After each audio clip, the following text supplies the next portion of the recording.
See? I thought it was finally going to be a year the NL would win. I thought the NL's lineup was better this year. I thought their pitching was better this year. Didn't matter. The AL wins every single year. Yeah.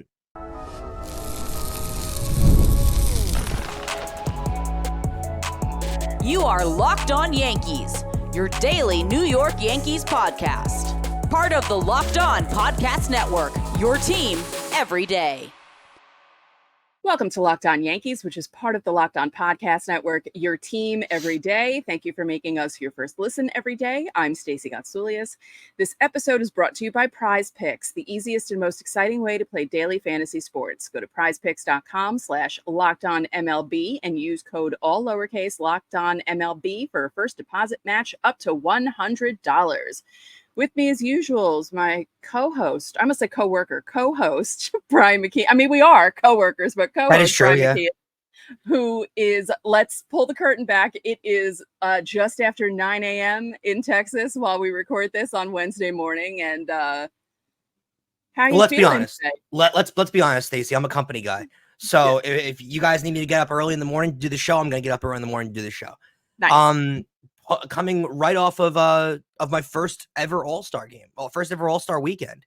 Yeah. A Well, lot of fun. Let's get into it. Is it really a weekend? It's Sure. not really a weekend, but it should be Sure. a weekend. Before we get started, don't forget, subscribe to the podcast on whichever podcasting platform you prefer. Subscribe to our channel on YouTube, like our videos, hit the bell so you know when those videos go live. So in segment 3, Brian's going to tell you what it's like to be in an All-Star game, because I don't know what it's like to be in an All-Star game, because the tickets for the Yankee Stadium one were way too expensive way back in 2008, so I didn't even bother. Segment 2, we're going to talk about all of the players that the Yankees drafted. Not in depth, because that would take a whole show, but we're going to let you know the kinds of players they drafted and stuff like that. But first, let's talk about the action in the All-Star game, because the Yankees had some players do some things, not do some things, and the AL won again. Every year. Full disclosure, I did give you guys that winner on Teoscar Hernandez. If you watched the short and the episode before, I did give you that winner. So if you're not paying your mortgages off, don't blame me. Yep. What I will say is I did pick the NL yesterday, so we did give all that money right back. But See? I thought it was finally going to be a year the NL would win. I thought the NL's lineup was better this year. I thought their pitching was better this year. Didn't matter. The AL wins every single year. I will say that first inning at bat, the Judge Skeens one. Thank God Soto walked to give you that Judge Skeens at bat, because that's what everyone was looking for. Very anticlimactic. But he said he was going to do that. He said on the day before, or whenever they were interviewing him on Fox, he said, I'm going to set it up for Judge to face Skeens. I'll get on base. And he did. And then Judge, first pitch, really? What are you doing? Well, it annoyed me more because you watch so many at-bats throughout the season when Judge gets an absolute meatball down the plate and he takes it first pitch. Mm-hmm. And then now at the All-Star game, when you have a chance to actually see this guy, you swing first pitch. It was like, oh, come on. Like, yeah, it's like, what are you doing? Skeens is the one guy you could really see Judge. I mean, if Judge gets into one off Skeens, that ball's going to travel. Oh, yeah. So I was really looking forward to that. The combo of his velocity throwing it and his exit Judge's velocity power. hitting it. Yeah, that would be unbelievable. Yeah, I just... Anticlimactic is the right word. And it was really bad because my feed was behind, so Jeff Passan spoiled it for me, and I was like, oh, come on. Like, give me a break, man. And I was so upset. I was like, what did he do? And then when I saw the hit, like, because I thought maybe it was a fly ball, because that could have been, that would have been a little better. Like, if it was a ball that traveled and, like, just made the warning track, then you'd be like, all right, he's really trying to hit him. But a ground ball to the left side, like, come on. I mean, it was hit kind of hard, but still. But everyone wanted to see a long a battle between the two of them.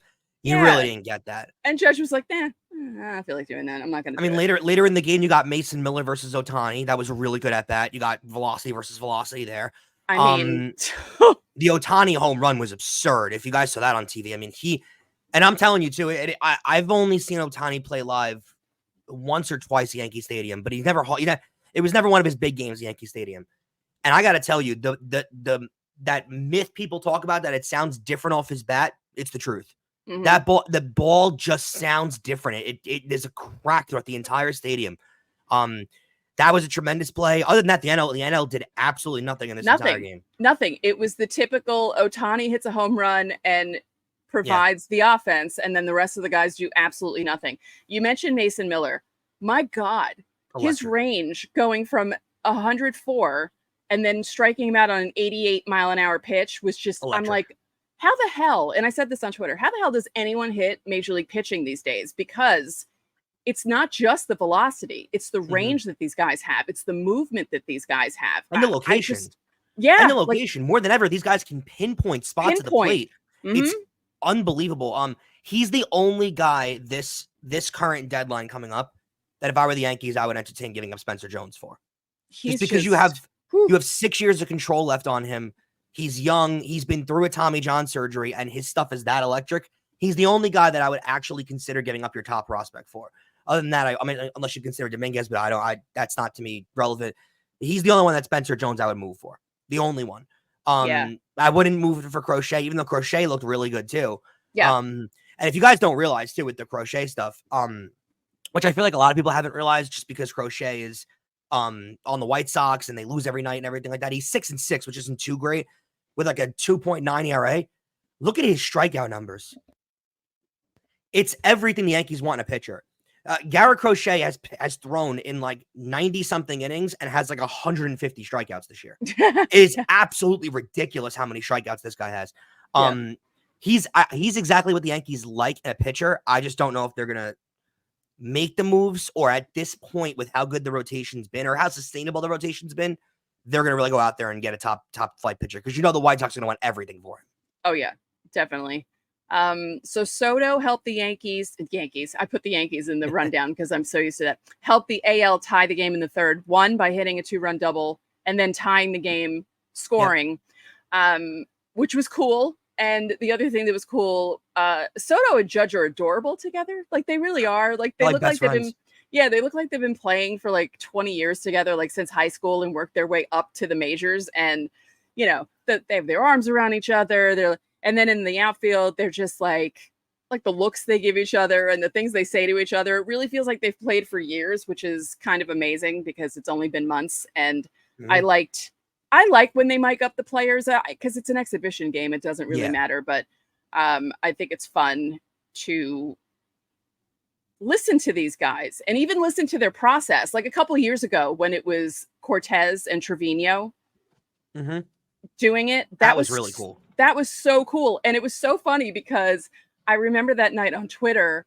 non-Yankee fans were like, don't make me like the Yankees. Like, these guys cannot make me like the Yankees. Like, this is just really annoying to me. Like, they were like, this is so cool, but it's annoying to me because I don't want to like any Yankees. And also it helps Major League Baseball market their sport better by doing that too. Because you get these guys, they start to have a little more personalities, and baseball players are so much known as the guys that don't have any personalities and don't have any, and these guys, they have them, and let them show it. Like they did it with Bryce Harper a few years ago too, and people started to like him more. You got to do it with these guys.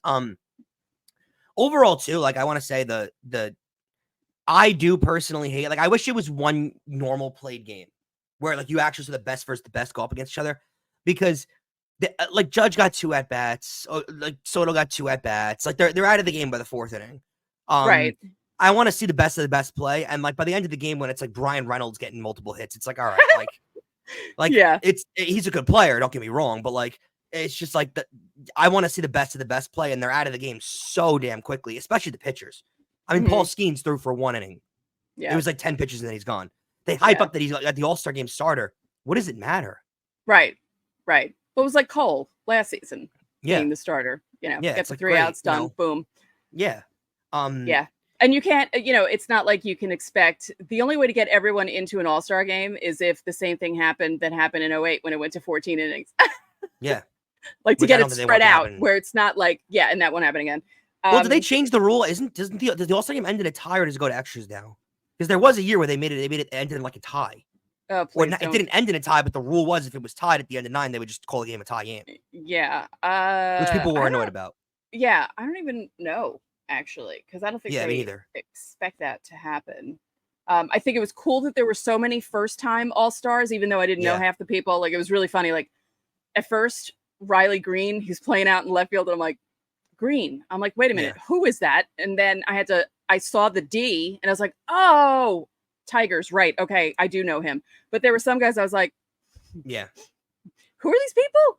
And I'm pretty up on who baseball players are, and I'm like, I don't know who some of these guys What are. did you Like, think so of bad. Duran winning? I mean, obviously you like it just because of it's like sounds like Duran.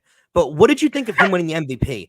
Because I thought it was like you could have gave it to other players. I thought Soto could have got it, honestly, with the walk and the hit with the RBIs. Yeah. Ohtani with the home run. I mean, you just gave it to Duran because he had the great He just happened to hit the home run that went ahead in the 5th inning or whatever the hell it was. Yeah. I feel like you want the All-Star Game MVP to the guy that, has a great game, it really goes off, has a home run, or you could give it to Mason Miller, who's throwing 104 miles an hour. Clearly he was trying a lot. Yeah. Felt very strange giving it to a player who just, had like an RBI, had a home run. Like it just, I don't know, very weird to me. Like great experience, fun time, but like we'll explain it more in segment 3, but it could add a little more juice. I'd say that. 2 things. Uniforms were hideous. National League was better, but awful. American League was hideous. Awful. Hideous. And Eric Boland of Newsday was there, and he said a lot of the AL players, most of them were complaining about the uniforms and how ugly they were. Like they were just like, well, what they should just have these players do is wear their normal jerseys. Wear the normal jerseys. Wear that stuff during the home run derby like they used to do. Yeah. Right? That makes the most sense. And then you could still market it, you could still sell it and go back. And I want to say this too. The home run derby national anthem was the worst national anthem I've ever heard. Well, you heard that she's going to rehab, right? I did hear that. Yes. Doesn't take away from the performance. No, I know, but it explains a lot about the performance because when you look at her on TV, you're like, oh, like when she came out with the statement and you rewatch it, you're like, yeah. But like, who let her do it? Who didn't realize that she was like that? Just there was a who wasn't like, whoa, maybe let's stop the drinking failure today. All around. And what they could have done if she couldn't perform, say, maybe she got ill and we're just going to play an instrumental version of it. Yeah. Blah, blah, blah. I don't know. It was easily avoidable. And there were people in the stands around me laughing. It was they had to cut away from the players. No, they had to cut away from the players because they were all trying not to laugh. Like it was like the NBA thing with Fergie. Like it was basically the same thing where, it was bad. One question: did the uniforms look more red or pink? To me, I saw orange and like beige, like orangey, like red, like a tomato orangey red. Okay, because they look more pink on TV. It was. Ugh. I saw blue, teal, and black on the NL, like an aqua blue, and then I saw like almost like an orangey peach and a beige. Okay. Yeah. Yeah. Horrible. Just awful. Because they almost look coral on TV, like that pinky coral, and it was just. We saw people wearing them too in the stands, and me and my friend that's here with me, we were both like, "Why would anyone buy that?" It's so much money. They're much like $300. Because I bought when Giambi was in the home run derby, 02 and 03. I bought both those All-Star jerseys, and at the time they were like $150 each, and that was 20 years ago. So I can't even imagine what it is. All right, coming up next, we're going to discuss the Yankees draft and how it went. But first, don't forget, subscribe to the channel, hit the like button on our videos, hit the notification so you know when our videos go up.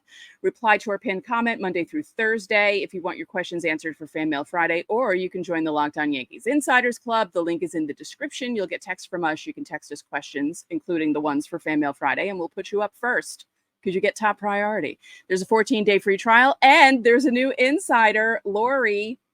I welcomed her on Tuesday. Very excited to have you again. Coming up next, how did the Yankees do in the draft?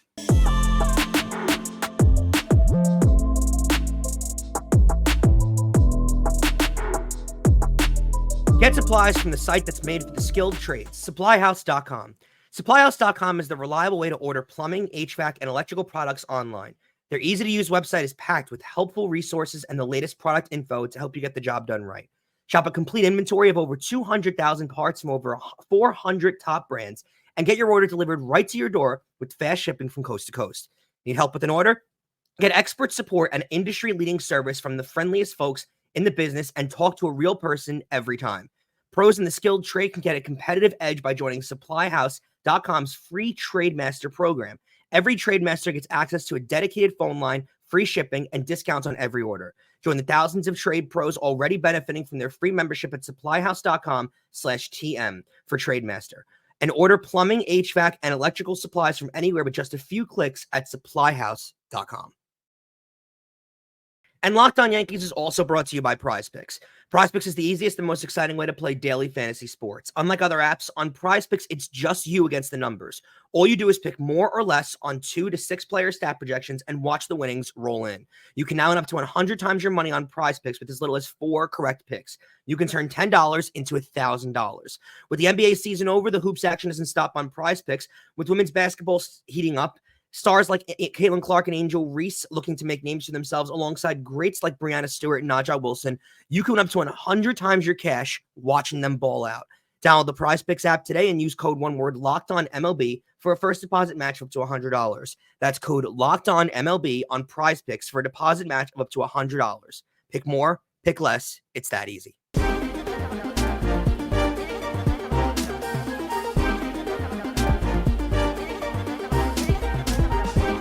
Welcome back to Locked On Yankees. Locked On Sports Today is a free 24/7 sports streaming channel programmed for you every day to bring you the biggest stories without all the noise. Locked On Sports Today brings you canvas analysis, opinions, and news streaming 24/7 on YouTube or the free Amazon Fire TV channels app. Part of the Locked On Podcast Network, your team every day. And don't forget that you can catch every pitch of the Yankees hometown broadcast with SiriusXM. Just download the SXM app and search the word Yankees. Stacey, the longest draft in all of sports. No one gets so long. It doesn't make any sense. Half the players that are picked late in the draft you never hear of again, but let's talk about it. Yeah. So the Yankees made 20 picks, and the joke of it was that out of those 20, they chose 13 pitchers.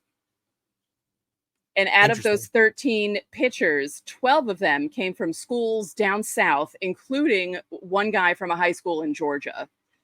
And one was from a school in Michigan. Out of those 13 pitchers, 3 were lefties. And it's just like, because the first 6 or 7 were pitchers. And everyone's like, what, are they just going to draft pitchers the entire time? And pretty much, 13 out of 20 is a lot. So they're trying to replenish. Clearly they're telling you something. Yeah, they're like reloading in the pitching department because of all the people that they've traded away, people who may not have worked out the way they want, and they want to build some of these guys up. And, I said it the other day on the show when they picked the first 2 guys, Ben Hess and Bryce Cunningham, that, I trust Sam Breen and I trust the pitching development department to, do some things with these guys. I mean, they're not all going to be Garrett Cole, but, they could be serviceable guys. They can be serviceable enough to work in trades down the road. Yep. So it's just interesting, the direction that teams go in during the draft. Because clearly they need to replenish. Like clearly they're telling you something, that they don't believe in their pitching long term.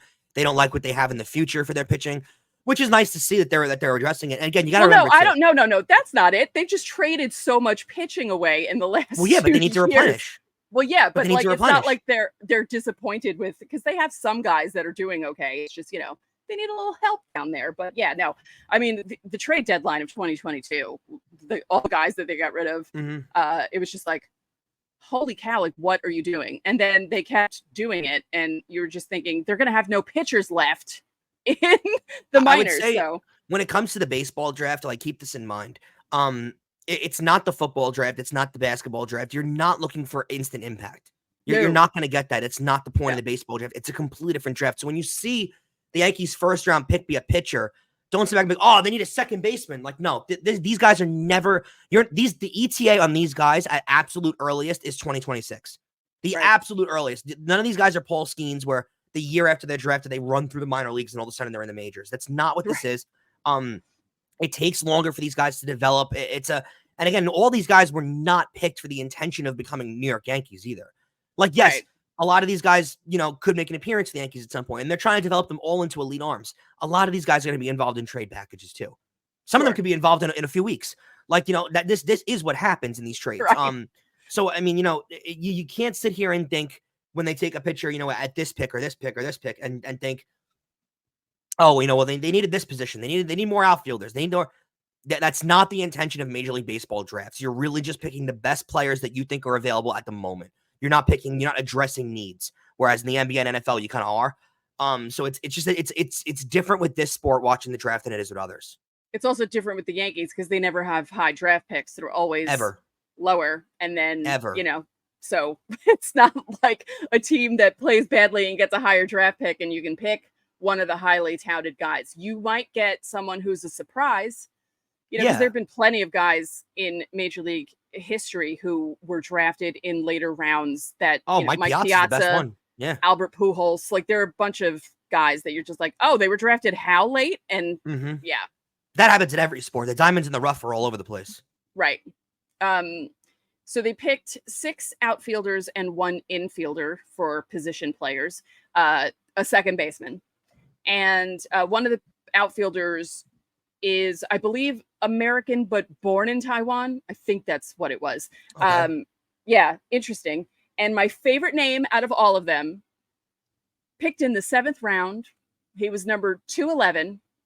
He's a pitcher out of Virginia Tech, and his name is Wyatt Parliament. I was like, what? What a tremendous name. That's the other thing.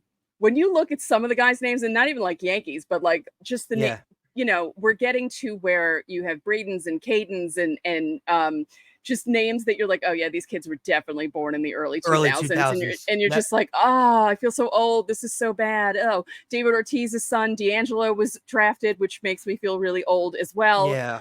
I think Kem Caminetti's cousin was drafted, and there was someone else who was related to a baseball player who was drafted as well. And it's just like, man, I mean, this has been happening to me basically since I turned like 30, where, you see certain names and you're like, oh no. Is David Ortiz's son supposed to be like a player? I know he went really late. So is he expected to be anybody or no? I don't know. I mean, would you, that's gotta be, like Mariano Rivera's son, like the pressure of I think he got drafted, Mariano's son too, though, right? Yeah. Oh yeah. He was pitching for a little bit, but yeah. I mean, in a way, I think it's better. Fair. No, but I think in a way it's better that Derek Jeter had all daughters, because the pressure of being Derek Jeter's son or being any of their sons, like when you're at that level, like I wouldn't want to be that. It's so rare in history too, where the son becomes anything close to what the father was. And there's only a few examples of like Barry Bonds and Ken Griffey Jr., but like they become better. But they become better than what they became better than their dads. Yeah, but that's even more rare. Right, and it's just way too much pressure on those kids. But I don't think. But then again, did people expect David Ortiz to do stuff? And he did. So it's true. He was very, very. I don't even know if he was drafted. He might have been like an unsigned free agent. That's how unknown he was. Yeah. So, like Brian said, don't expect much from these guys. Just know that that's how the baseball draft works. Like, they're just replenishing and preparing for trades. And, I mean, maybe some of these guys might amount to something, but most of them you won't see. Yeah. Most of them you won't see. All right, coming up next, we're going to hear about Brian's experience at the All-Star game. Because like I said earlier in the show, I've never been to one, and I want to know what it's like.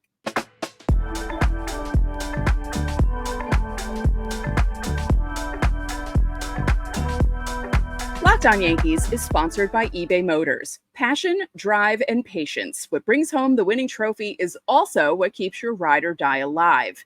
eBay Motors has everything you need to maintain your vehicle and level it up to peak performance.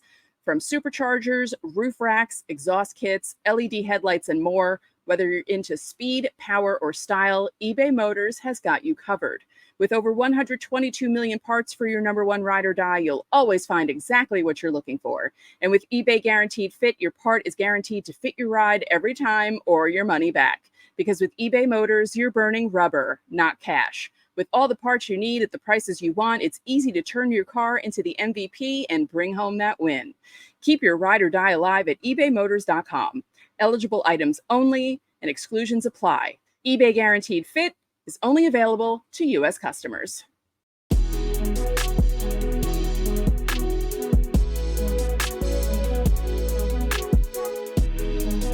Locked On has launched the first ever national sports 24/7 streaming channel on YouTube, and now it's also available on Amazon Fire TV and the free Fire TV Channels app. Locked On Sports Today is here for you 24/7, covering the top sports stories of the day with the local experts of Locked On, plus our national shows covering every league. Find Locked On Sports Today, now available on the free Fire TV Channels app. And remember, you can catch every pitch of the Yankees' hometown broadcast with SiriusXM. Just download the SXM app and search the word Yankees. So What was it like at the All-Star game? Really cool experience. I gotta say the whole like downtown Arlington area is just a tremendous area for a game, an event, anything like that. That when they have another Super Bowl, it's gonna be very exciting because you have Cowboy Stadium that's right there, AT&T. You have a convention center and this thing called Texas Live, which is like a giant bar, restaurant, entertainment, sports area. Really, really cool. That next to that is the Ranger Stadium, and across the street is the old Ranger Stadium, and across the street from that is the Six Flags. So they got a lot going on. I loved getting to see the old stadium. The All-Star Village was kind of cool.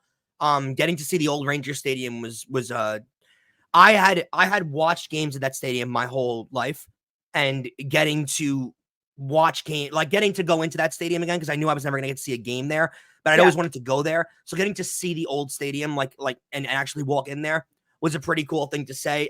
Funny enough, that stadium, to me, at least from my childhood, I'm sure you have a lot different experience, but that to me is the most memorable World Series of my childhood is the 2011 Rangers Cardinals World Series. Yeah, that was a good one. That was to me, that's one of the best World Series of all time. Like no matter what era you're from. I mean, that down to their final strike in Game 6 when the Rangers had never won a World Series before. David Freese, Alan Craig, the heroics that they had, Adrian, like that was just an unbelievable series. And the famous call from Joe Buck where he imitates his father, where he says, "And we will see you tomorrow night." Just an absolutely tremendous series. But so I remember watching those games with Nolan Ryan sitting in the front row. At old Arlington Park, or I guess Ranger Stadium at Arlington Park. Beautiful place to watch a baseball game. The new stadium, I gotta say, gorgeous. Like, I mean, I understand why they built a new stadium. While I love the old one, I totally get why they built a new one. It's indoors. It was 70 degrees. It was air conditioned. The food, beverage, I mean, you can't get better than that. We got a helmet bucket nachos that was to die for. It was a brisket nachos, tremendous. Ooh. Yeah. They have a robot named Adam that makes cocktails for you like they do on the cruise ships. So they got that going on. A lot of different stuff going on. A lot of different areas of the stadium where different things are going on. The luxury amenities in the suites are, bar none. I've never seen anything like it. Especially those suites that are like on the field. Oh, you've seen like the like dugout view. Those are incredible. So really a lot of really cool stuff. What this stadium does that a lot of warmer climates are now doing in sports is the field is actually built like into the ground. So when you enter the stadium, you're entering from the upper level. Keeps it a lot cooler in there. We sat on the first base line for the home run derby, and we sat in the outfield for the All-Star game. Both really good viewpoints.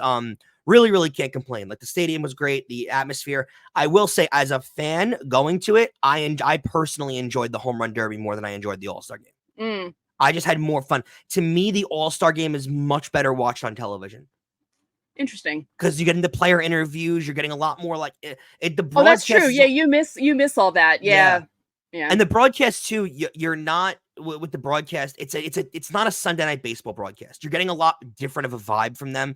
Now I know you said Smoltz was well, no, he wasn't bad. He was just his usual self, which is terrible. Right. But they do have a different vibe where they're bringing up more fun stats and more fun things. They're not treating it like it's a regular game. And in the crowd, you don't get any of that. You get none of that. Right. So is it fun? Yeah. I also don't love that. Again, I don't love the All-Star game aspect. Like now it's like every single player is coming out after 2 innings. Right. And especially at the end with the pitchers. I mean, it drags on at the end because you get a pitcher that comes in and throws 2 outs. And then, all right, get another guy in. Like, it's like, all right, I want to see these guys, but like it's dragging now. The Derby, the new format, again, it didn't last a million hours like the old format used to. That was positive. And seeing it live in the stadium, tremendous experience. Like it's just such a cool was thing to exciting watch at the end too. Oh yeah. I will say, if you don't want to get outfield seats, which hot take, I don't think outfield seats are the best seats to have for the Derby. I don't, because you're having people topple all over you and jump all over you for a base. They're grown men pushing you out of the way and jumping on top of you for a baseball. They're basically all imitating what's his face? What's his name? Why can't I think of his name? The ball hawk. Zach. Oh! I can't remember the guy's name either, but I know who you're talking about. The annoying guy who catches all the baseballs and yeah. He's a grown man. Campbell, Zach Campbell. Zach Campbell. That's who it is. See, I didn't have coffee yet, and we're recording this in the morning. This is what happens. I haven't had coffee in 4 days. So it's basically you're surrounded by hundreds of Zach Campbells trying to get these like home grown run men balls. pushing like 9-year-olds out of the way for baseballs because it's like, all right, come on. Like, but you get that out of the home run derby. You really do. To me, you want down the lines, right? If it's a lot of lefties in the derby, you want down the first base line. If a lot of righties, you want down the first base line or behind home plate. That's where you're getting the best view of the home runs. Right. Other than that, though, like when it's in Philadelphia in 2 years, I will absolutely look to go to the home run derby because it's that exciting. And if it's ever back in New York, I want to bring this debate up to you really quick before we run. Future All-Star consideration. This was the 94th game. So the 95th game next year will be played in Atlanta. The 96th game the year after will be played in Philadelphia. They're approaching up the 100th All-Star game. Where do you think the 100th All-Star game is going to be played? Because it's got to mean something to them, right? Ugh. They might like do you it can't in put you can't put the 100th game in Arizona. It's got to be in like an iconic baseball destination. Yeah, it might be like a Wrigley or a Fenway. That's what I was thinking. Yeah. Wrigley or Fenway is the one that it's got to be. Yeah. If the old Yankee Stadium was still up, I would have considered that one. Mm-hmm. And do you think Yankee Stadium gets one before the 100th game? You're talking 6 years. Five. Maybe 99. Maybe they get 99. I don't know. I sure hope so because at that point, Fenway wouldn't have had an All-Star game for a while because they had the 1999 All-Star game. That was their last one. Mm-hmm. Yankee Stadium had 08, but that was the old stadium. We still have not seen an All-Star game at the new stadium. So, and I think a home run derby at the new ballpark would be really, really cool. Yes, all the complaining that everyone does about the short porch, you'll be seeing guys hitting stuff into the upper deck in right field. So that would be cool. Yeah. I'd love it. Yeah. Oh, man. So I kind of want to go to these things, but I also don't want to go to these things because I don't want to be around. If you're going to travel to it, you have to plan it like at least a year in advance, more like 2 years in advance. Yeah, because it's a lot. We booked for full disclosure, we booked our hotel a year ago. Mm-hmm. Because all the hotels in the area are now completely unaffordable. Once they all get the wind of the All-Star game's coming. It's all unaffordable completely. Your tickets, I would say, for future reference, don't buy them until you walk in. Mm-hmm. Because we were thinking, you got to buy tickets in advance. Nope. In advance, the ticket prices were astronomically crazy. Oh yeah, and then the ones that they can't sell, they're like, last minute for $150 getting it. It's really not that crazy. That's not that bad. Yeah. No, really not that crazy. And I would say get a hotel near the stadium so you can walk if you're in a city like that, because at the end of these games, when these stadiums are packed, generally they're not fully equipped to deal with all the fans trying to get Ubers. Because yesterday we walked a mile and a half back to our hotel last night. Oh, that's right. There's because there's no public transit out there. Nope. So that's what we did because there was just and getting an Uber was going to take us longer than it was to walk. Oh yeah, no, that would be my worst nightmare. Yeah. No, I would have to go to an All-Star game where the place had transit. I wouldn't be able to deal with. Well, I know Atlanta has that whole district around the stadium now where they have like 1 million hotels and stuff like that. But again, you're going to pay an arm and a leg for a hotel. Philly would be one that's because there's a giant parking lot of Philly and there's the football stadiums there. The hockey arena is right there. So Philly, you're going to have plenty of parking where you'll be able to get out. Yeah. But there's also no public transit there. So I wonder where the future locations are. Baltimore's the same way because the football stadium's not that far from it. So it's close. That parking too. Yeah. So I wonder where the future. I get very interested in that and where the future locations are going to be and where they're going to decide. Because I thought Texas was an obvious one because of the new stadium. But there's not a lot of new stadiums opening up in the next few years. Right. I can't think of. Are there any baseball teams that are getting new stadiums next few years? I mean, other than the A's when they move. Right. I can't think of anyone that's getting a new one. Yeah, and I don't think it's going to be in time, but the Rays are announcing something this week. Supposedly, yeah, but they've always announced mock things. For I know they've done now, that a few times now, and it's like they're like the boy who cried wolf. Yeah, exactly. So we'll see. The boy who cried wolf about stadiums. Yeah, literally. We've seen the Miami one, DC. They've done all the newer ballparks, except for Yankee Stadium, which is still newer. Yankee Stadium, because they did Citi Field. That might be the newest one they need to hit is Yankee Stadium because Citi Field had the All-Star game. So Yankee Stadium could potentially be the newest stadium that hasn't had an All-Star game awarded to it. Yeah. So you got to think they're going to get one there at some point. So maybe you will see it before 100. I think so. I think you will. I think 97, 98, or 99 will be Yankees, I would think. So do I. Yeah. Yeah. All right, one more time. You can join the Locked On Yankees Insiders Club. There's a link in our description under our YouTube videos and in the description of the audio versions of our show. There's a 14-day free trial. You get text from us. You can text us questions, reactions to the game, and you can text us questions for Fan Mail Friday, and you will get top priority. But you can also leave those questions on YouTube under our pinned comment, and we'll still answer them. If you join the Insiders Club again, you get into segment 1. How exciting on Fan Mail Friday. And Fan Mail Friday is in a couple days, so you still have time to submit those questions. And remember, you can catch every pitch of the Yankees hometown broadcast with SiriusXM. Just download the SXM app and search the word Yankees. I almost forgot the word app. So that'll do it for this All-Star edition of Locked On Yankees. I'm Stacey Gotsulias. And I'm Brian McKeon. We'll see you guys tomorrow.